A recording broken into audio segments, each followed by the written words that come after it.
जनजागृती न्यूजमध्ये आपले स्वागत आहे। मी बाळासाहेब डोळस। आज 28 जुलै मी आलेलो आहे शिवनी तलाव येथे। हा तलाव पूर्ण क्षमतेने भरलेला आहे।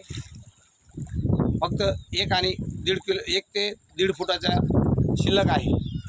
कोणत्याही क्षणी हा तलाव पूर्ण क्षमतेने भरून नदीपात्रामध्ये मोठ्या प्रमाणात प्रवाह येऊ शकतो।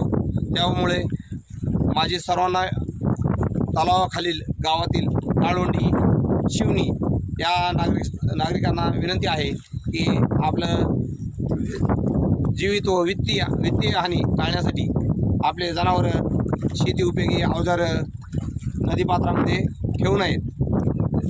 कोणत्याही क्षणी नदीपात्रामध्ये प्रवाह येऊन आपले वित्तीय अथवा जानमालाचे नुकसान होऊ शकते। त्यामुळे माझी विनंती आहे की आपल्या वित्तीय हानी टाळण्यासाठी किंवा जीवित हानी टाळण्यासाठी नदीपात्रापासून सावध